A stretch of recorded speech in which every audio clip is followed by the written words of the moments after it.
10 News Conference starts right now. First, here on Smith Hill, another woman is making headlines in the local political scene. East Providence Senator Val Lawson. She is elected Senate President, replacing longtime State House fixture Dominic Ruggiero, who died recently after a long illness. Here, do you still get the... No, I think this is a very special place, right? It's grand, it's majestic. She is the president of the Senate, following in the footsteps of a mentor she misses. Now, this is going to be your... Yeah. Should we say throne or chair? Or what do you want? Well, it's called the rostrum. The rostrum. Yeah. Do I call you Madam President? Do I call you... You can call me Val. President, can I call you Val? All right. Val Lawson of East Providence. I'm a lifelong townie. I'm one of 6 kids. I was in the classroom for 32 and a half years. The 5th Senate President and the 5th of 6 kids. Her baby pick priceless. This on the wall of her office says it all. A love of education, family. Her parents now passed. I think they'd be really surprised. My mother was alive when I got elected, but my father was. Your father wasn't, yeah. They'd probably be very, very proud of you, I bet. Yeah, I hope so. Married, no children, committed. One of the biggest issues that Rhode Island faces is a primary health care crisis. We need to increase reimbursement rates, right? Long term, we're looking at a medical school, right? I had mentioned earlier prior authorizations. We hear that from patient care around that. We also hear that from primary care physicians. Another area that we've begun the work on is housing, and we need to continue to do that. And that's another area that's many-faceted. Frustrated for sure about the Washington Bridge, which directly impacts her district. Are you happy with the progress and the process, honestly? I think we all have concerns, right? I would like to know now. I'd like to see a forensic report to see what happened. I think there are things that definitely could have been better, but my focus is moving forward and getting that bridge built. Lawson is also the president of the National Education Association Rhode Island, one of the most powerful teachers' union, and some have asked about a conflict of interest. What would you say to people who might come out and say it's a conflict of interest, she shouldn't do this? What would you say to your critics? Well, I think I've answered that. Yeah. Rhode Island has a part-time legislature, right? We all have conflicts, right? Whether, you're talking about everyone in the chamber has potential conflicts, right? She takes the job seriously, not so much herself. I think I'm kind of funny. I used to say, not like a comedian, but just sort of like, I used to say to kids in the classroom, well, I had 2 choices. I either was going to be a history teacher, I was going to be a comedian. I chose this route. I just think you could have been on stage at a comedy club, but now you're here at the Senate President. Yeah, I never really meant that seriously. Oh, okay, come on. But in all seriousness. All I want to do here, and all my colleagues want to do, is to help improve the lives of Rhode Islanders. That's why we're here. Senate President Lawson understands the importance of being the second woman to hold that position. She says she has a good relationship with the governor and thinks that government at the State House should move faster for you. I'm Dan Jaehnig. From the issues impacting southern New England to her personal life, I'm Dan Jaehnig at the State House in Boston with an exclusive interview with Governor Maura Healey. I want to tackle a couple of South Coast issues because that's where a lot of and I want to start with the South Coast Railroad. Mm-hmm. When you rode it that day, it was like, it was awesome and everyone was thrilled. Mm-hmm. Then we have a weekend where there's the trains and the tracks, but no engineers, and a lot of people had disrupted service.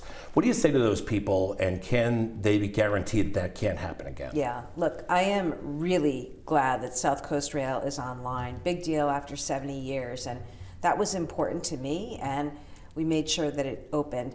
I know that there has been an issue last weekend. I'm upset with Keolis, the operator, I'll tell you that, because they didn't have enough engineers, operators to drive the trains. They are working on that now. That will be fixed. We're going to make sure that it's fare free through the end of May because we really want people to take advantage of this service. So, that stinks. It's lousy. I don't want anybody left out in the cold or waiting, right? I don't want any of that. So, I was really sorry to see that. I do blame Keel, it's the operator, but know that Phil Lang, we're all over it, and we're going to make sure that we get that kind of service where it needs to be for people, because it's really a great thing. It's a great thing for the South Coast. It's a great thing for the rest of Massachusetts, because people from all over Massachusetts will be getting now to Fall River and New Bedford and the region, and being able to take advantage of all the great things that region has to offer. It connects people, right? That's what we're about. Let's talk a little bit about something that a lot of people in Rhode Island are kind of going back and forth with between you and Governor McKee. Are you confident that Hasbro will come here? We'll have to see what Hasbro does. I certainly, as governor of Massachusetts, compete hard for all businesses, right? I mean, any governor would. You want businesses coming to your state. I'm proud of our state. Right now, we're #1 in the country for education, for healthcare, and for innovation. And we've been ranked the best state to have a baby, the best state to live if you're a woman, safe drinking water. We're among the safest states in the country. So a lot of good things going on in Massachusetts. But no inkling that Hasbro was like, because there's no inkling in Rhode Island. In Rhode Island, I think the word is they're coming to Massachusetts. Yeah. So people were like, ask her if does she think she has an insight? I would love to see Hasbro here. That said, I don't know what the current plans are. Right. Let's talk about bridges. A lot of our viewers, as do I, was in Truro last weekend, go to the Cape. And now there's question about that they definitely need work, but the Trump administration, it's always questions with finances and stuff like that. Where do we stand there? Well, I worked hard to secure funding to replace both the Sagamore Bridge and the Bourne Bridge, and we're moving full steam ahead on that. These bridges, people got to understand, these bridges are actually owned by the federal government, and they didn't take care of them. Right. But look, they've gone in a state of disrepair for too long. As governor, I want to make sure that those bridges are replaced. We're going to do one at a time. But we're already making progress on the work down there, and I hope the Trump administration allows us to continue to do that work, because you think about it, that is such a main, that is the thoroughfare to the Cape, and we cannot have Cape Cod cut off from the rest of Massachusetts or New England. That would be devastating to the economy, obviously devastating to those on the Cape. So we're going to work to do everything we can to make sure that those projects move forward. Would you ever consider running for president? No. I love being governor of this state. You saying you'll never be, or that right now you don't? You just want to focus on being the governor? Because I know how you politicians answer. I know. No, I'll never be president of the United States. What I want to do, though, is be a great governor for Massachusetts. And it's interesting when I think back to January. My comments out of the gate were with the Trump administration. Let's work with the Trump administration. I will work with you, Mr. President, where we can, right? If there are instances where the administration does things that harm people, then I'm going to speak up. And unfortunately, in my experience, what I've seen over the last 90 days has been pretty devastating. A lot of governors are not speaking up because they're afraid of the cuts that they're going to have to deal with. You don't seem to be backing down. Well, because our people are getting hurt. Our businesses are getting hurt. Our economy's getting hurt. When I meet people who aren't able to access care right now at the VA because the president and Elon Musk made cuts, that's devastating. I've got to speak up for them. When he comes after our teaching hospitals and our research institutions by cutting NIH funding, what we saw here in Massachusetts is clinical trials were shut down. People who are getting cancer treatments right now had to see those stop. The scientists lost their funding in our labs. These are scientists who are discovering cures for Alzheimer's and ALS, right? That's just wrong. Right. And then the tariffs. I'm trying to build housing. I don't need tariffs on lumber coming from Canada or materials coming from Mexico. I'm trying to build housing, right, to lower costs. And so far, President Trump is doing things that are only making life more expensive. So that's why I'm speaking out, and with hopes that he'll change his mind and we'll see different action out of the administration. I cut taxes. I'm a governor who cut taxes. Are you in any way afraid of what his response might be, his retaliation might be, in terms of cutting funding? Well, I mean, I don't, whether you've worked with him or spoken up against him, he's made cuts regardless. So I think, I'm trying to make the point to him, to his administration, also to members of Congress, to step in and intervene so that these cuts don't happen, because people will get hurt. Right. I mean, I see right now the real harm to our businesses. I was with a woman the other day, and she supplies parts for life science companies, and she's got no orders coming in because of what he's done with tariffs and the disruption in the economy. And as a result, she's had to lay off people. That's not good. Right. That's not good. I want people coming to New England. By the way, there are great colleges and universities across New England. There are people from all over the world who come to study here. Right. We want to onshore that talent, right? Right. These are people who are going to help start companies and businesses and discover, new technologies and new cures. Right. We want that talent. We don't want to be driving it away. My interview with the governor continues. Coming up, a look at her personal life. Back in Boston with my exclusive interview with Governor Maura Healey. At this point, we want to talk a little bit about who is Maura Healey. When you look back at your life as you sit here today, what do you think was the hardest thing that you had to go through? There's something that really made you look in the mirror like, come on, Maura, I got to get through this. Yeah. I think probably my parents splitting up. I was the oldest of 5. The youngest was under age 1. And I think as a family, figuring out how that was going to work, money was really tight. We were so lucky, like people would donate us clothes. I remember people would drop off like those green trash bags of clothes at the house because they had kids who were a few years older, and that helped us through. There's a family that donated a car to us one year, right? And wow. I guess as a kid you don't know quite what you're going through, but I think in terms of like what forms you, that experience probably had the biggest impact on me as much as Were you anything. angry? No. I mean, I had a lot of love. I had a lot of love from grandparents and people who were around. It was more that it was just a challenging time. How would you describe yourself to people who don't know you? I'll start by telling a little bit about who I am. I love this. Where I grew up. So I'm a person who I grew up in a small town in New Hampshire on the seacoast, similar to Rhode Island in many ways, a little town called Hampton Falls. Yep. I'm the oldest of 5, raised mostly by a single mom who went back to work as a school nurse.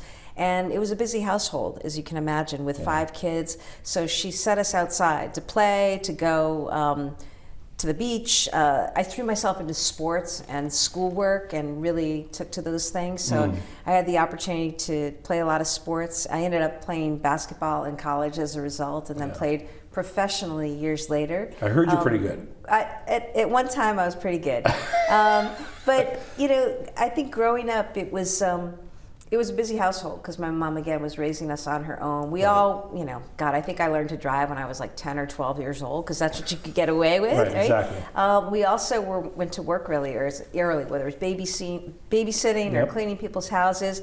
Growing up by the beach, though, was fantastic. So waitressing at Hampton Beach, one of my all-time favorite jobs. I did a lot of jobs, early morning in restaurants at the beach and at a diner, and then in the evenings, what I do is I go home in the afternoon and I work out. I play basketball. And then in the evenings I'd go and I was a cocktail waitress at the Hampton Beach Casino Ballroom, which was great music hall. You must have met a lot of characters there. Great, a lot of served a lot of characters, probably overserved a lot of characters, and saw a lot of great acts. But it was just that kind of town. It was a regional public high school. And then I ended up coming down to Massachusetts, where my family's from. My parents are from Massachusetts, but I ended up coming down here for college, and then went overseas, played ball, came back, went to law school at Northeastern. The one thing I'd say, Dan, is you're talking to a politician. I never, ever would have imagined being a politician or running for office. See, I got out of law school, I went to a firm, I was a business litigator, and then I kind of did a 180 and decided to apply my skills, such as they were after 9 years of practice, to becoming a civil rights lawyer. And I went to the AG's office, and I took a huge pay cut, but I never looked back. I loved the work. You get to bring cases on behalf of people. And ultimately, that's what led me to run for Attorney General, which I loved doing for a couple of years. Right. And you weren't a couple shoo-in. terms, excuse me. Yeah, but you weren't a shoo-in when you first ran. No, people thought I was out of my mind Right. because, I wasn't a politician. I'd never even run for school committee, Right. But the thing was, I was a lawyer and I'd worked in that office. I'd run about half of that office, including our New Bedford office, oversight over that. And there's a lot of good work, Right. going on in the Attorney General's office in Massachusetts, as there is in Rhode Island. Right. When you're up here, everybody know you, but they don't know you. Yeah. When you're running for politics for the first time, like Maura, who's this? So one of the first places I campaigned was on the South Coast. Nobody knew me, Nobody on Beacon Hill knew me. In Boston, nobody around the state really knew me, except a lot of folks I'd played basketball with over Right. the years, or worked camp with, or had worked with as a lawyer. So I had to get out and introduce myself to everybody. It was a real grassroots campaign, and it was a lot of fun. And I never looked back after that, but I was the only woman in the race. I was the only person who hadn't been a politician, but was able to do it with the help of a lot of great people. So I'm really grateful for that.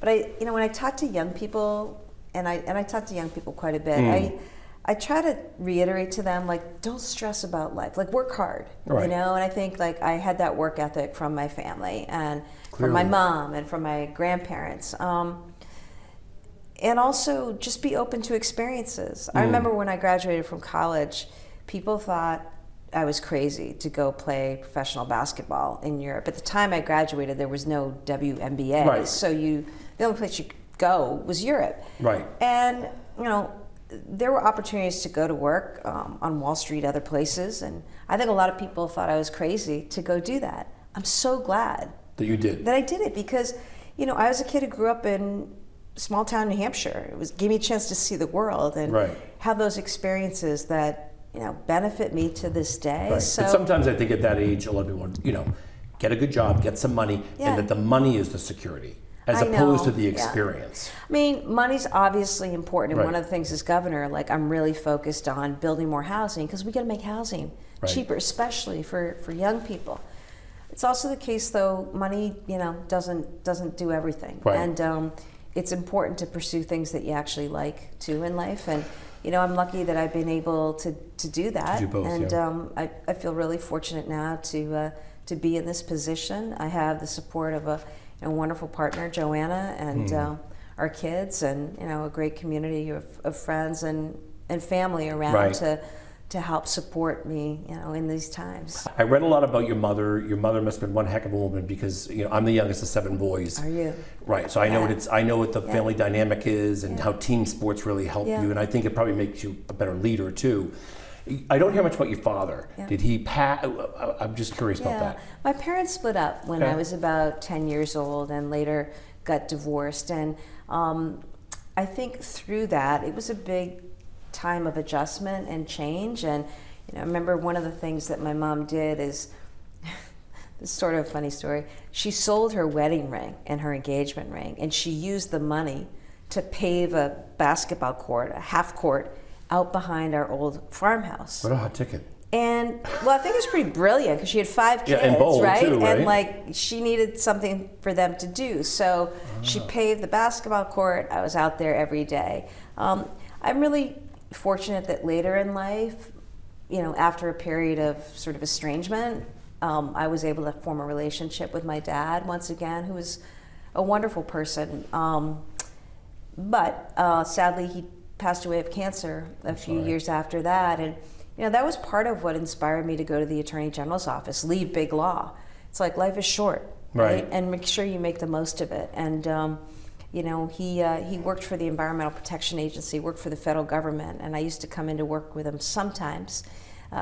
He had his office in Boston, and he never saw me become Attorney General or never saw me work in government. Right. He'd probably get a kick out of Well, it I'm sure today. he's looking down, having a good smile on his face, and it was good that you connected with him before. You had closure. Yeah, That's I so important, did, I think. and my siblings did as well, That's and I good. think that's really important. Yeah. Our mom is going strong with my stepdad. That's amazing.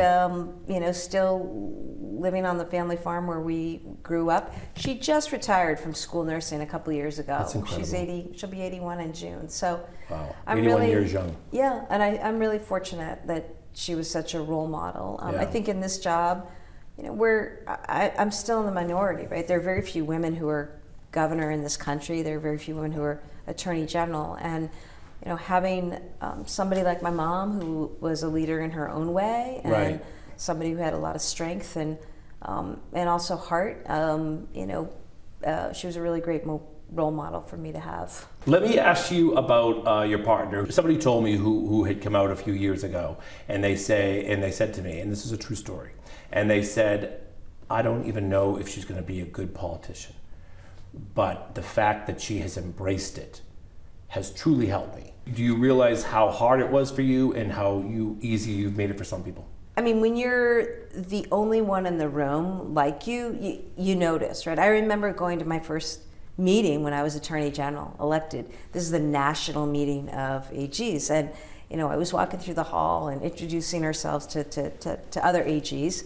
And somebody comes up to me and shakes the hand of my trooper, who's my detail, my security protection, and says, hello, Attorney General, assuming because he was the man that he was the Attorney General and I was his staff person. And it's just those kinds of like implicit biases that drives home that the fact of the matter is women are underrepresented, people of color are underrepresented in rooms.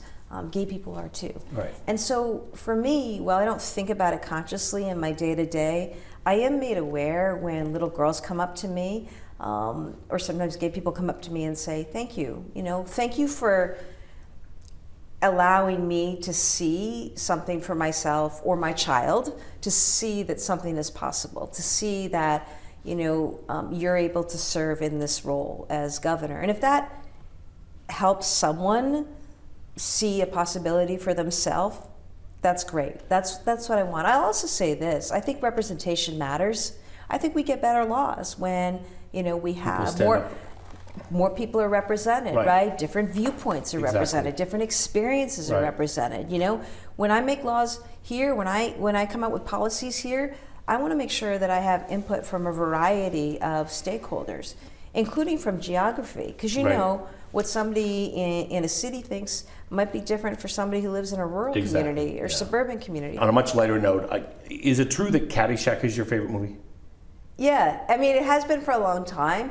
Is there something else in the mix? And I love golf. I miss playing it. This job gets in the way. Well, then, that's something we do. For some politicians, it doesn't, but I don't know where they get the time. I read somewhere that you're also a Law and Order fan. Yeah. Okay. Yeah. Have you ever met the actresses? No, I would love to, though. Yeah. My partner is obsessed. In fact, most nights she watches. I mean, they've got to be about 4 zillion episodes, and I think she's worked her way through most of those. So we're both lawyers, so we're fans of that show. You love that? Yeah. Favorite food? It has a resolution. Favorite every food? episode. Lobster. Okay. Favorite restaurant? Probably right now, Monotony. That's my local haunt in Arlington, Massachusetts, where we live. Ever met Dan McKee, the governor of Rhode Island? Many times. Like him? Absolutely. Thoughts of him? Dan McKee's a great guy. Great also proponent of women's sports, Brother, a great coach, and somebody who played the game. I appreciate that. There you go. Governor, I really appreciate your time. I really do. You've been a pleasure. That is my exclusive interview with Governor Maura Healey. From all of us at NBC 10 News, I'm Dan Jaehnig. So long from the Massachusetts State House.